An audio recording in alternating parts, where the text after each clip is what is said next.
What's going on, everybody? Zach here, and I've got Hadley, and we're down in the music room.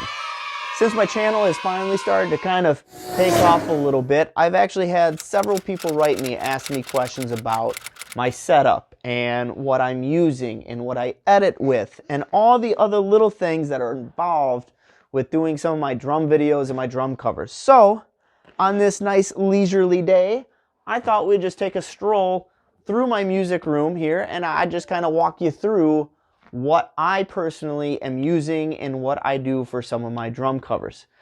With that said, obviously the drum sets are no problem. I've got, I think, 14 kits right now and up to 74 or 5 snare drums, and my wife loves every single one of them, don't you? Yes, okay, good. Well, starting with this little guy over here, this is Hadley's little drum set. This is my Sonor Martini Kit. It's cute as a button, just like she is, and I love that she plays it. I was really hoping that Harper would, but she does not. What Harper does love, though, is behind you, and this is the Yamaha Piano that I have. Some of you may or may not know, I actually do play piano. I actually teach piano also. So this is from my original studio, and I brought it home when I stopped teaching at the store. But my daughter does play it, and she did pick up some singing, so we have a little karaoke machine over there. With that said, I've got my PDP Classic Concept Maple. This one's kind of got a funny story because it makes my wife so excited. I found this online as a standard 13, 16, and 22, and I was like, oh, I got the matching snare drum.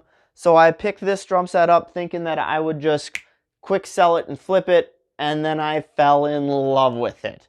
With that said, it quickly went from a 4-piece to a 7-piece. Now it's got a 12, 14, 16, 18, 22 with 14 snare drum and a 10-inch snare drum, which I've done a bunch of videos on upgrading it so that it matches the rest of the kit. Then I fell in love with it so much, I actually bought the matching bop kit, which is packed away and in my other room because I play that kit out a lot, so it's always ready to travel whenever my dad calls me and says, hey, we got a gig, and it's ready to go. So that is my PDP Classic Concept Maple. Here is my pork pie kit.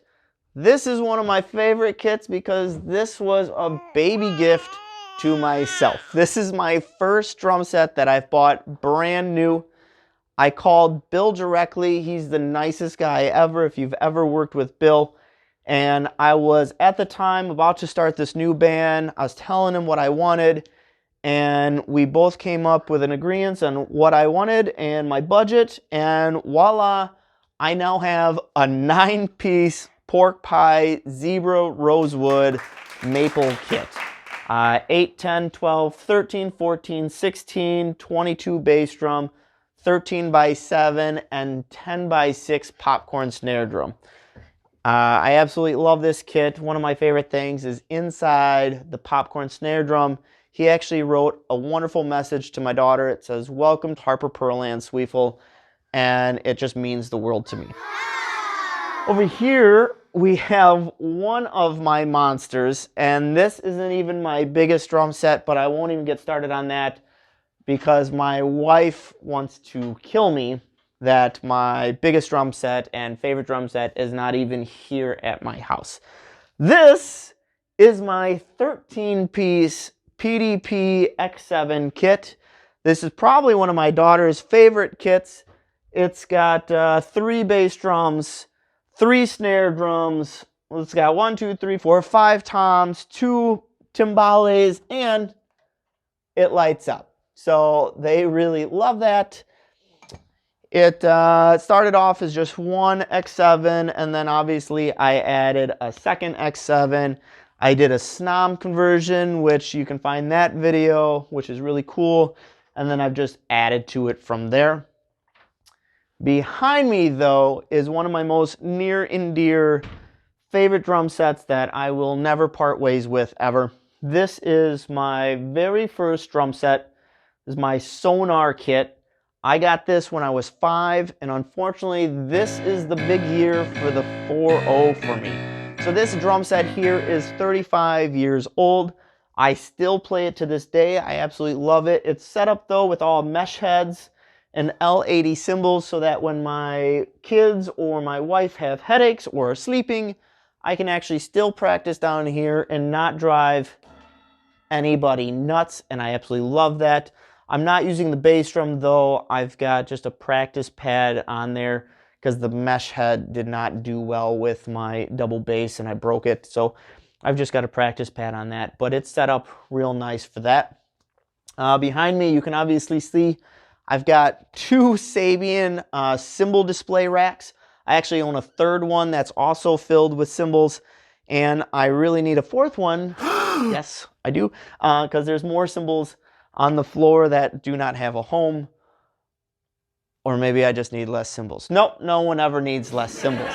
Along with my snare drum racks, you can see a lot of people ask me why I have so many snare drums, and the very actual reason is when I was in college, I did some recording, and when I showed up to the studio, they had a drum set, but the big thing was you wanted to bring multiple snare drums of different sizes and different materials, wood versus metal, because every song you do, the snare drum is what really makes or breaks the song. So I started getting some new snare drums for different recordings, and then it became an addiction from there, and then I just bought snare drums because I thought they were really nice, and I really like the look of them, or they just were on sale.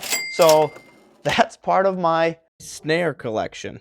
And that's basically a quick tour of just the room itself. So we'll go ahead and we'll go look at my computer setup, and I'll show you how I create some of my drum videos. Over here, I actually have all my camera accessories. I leave them down here, and you can see all of my tripods. I'm using Manfrotto camera pods. I think they're a great camera pod, and they hold up really well. And I will show you now what we record with. Originally, believe it or not, I started off not knowing if drum covers are going to work or do well for me. And when COVID hit, my band broke up, just like anyone else's probably. Bars weren't hiring anybody, no one was playing, and then I got bored, and I was like, well, let's gonna do some drum covers. So my first couple that you can see have no microphones. It is just me playing using a camera microphone, and they're not the best, but they're not the worst. So then I decided I'm gonna make the jump, and I started off very simple like anybody else would. So I'm still using them to this day. I'm using digital reference microphones. They are not fancy or special. They're on the cheaper side, but I tell you what, how many of you guys can really tell that they're cheap microphones? I think they perform just fine for what they are, and I've ended up having to buy 3 different sets of them to cover the size of some of those drum sets. As far as recording goes, I'm using a Behringer XR18 digital interface with a 50-foot snake so that I can run it to whichever drum set that I want to record for the time. I absolutely love that thing. On my computer, I am a Mac man, and that's why it was easy for me to get started because Mac has free software. So I'm using GarageBand and iMovie, believe it or not. I think they're a great, easy interface. So here's just some GarageBand, and here is some of my iMovie as I'm doing edits and different camera work. I think it works great for what I'm doing. I did, however, when I bought this computer this year, I did upgrade to Final Cut Pro and Logic Pro. I just, to be honest, haven't had the time to learn how to use them yet. So I'm using all those mics. They're going into the snake, it's going into the Behringer, and then it's coming in through GarageBand. I've got KRK Rokit 6 studio monitors, and I even have down below the KRK big subwoofer to go with that. As far as recording video, I have 3 matching Nikon D3200 cameras. I think they're a great camera for what it is. You can pick them up relatively cheap. And then I'm using, matching lenses, just the factory 18 to 55 lens. And I set them up so that they're similar angles and proportions. And I think it's been working out great for me.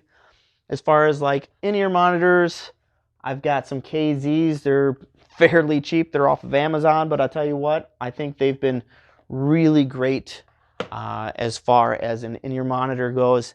And for videos like this, I'm using the Samson Go Mic mobile packs.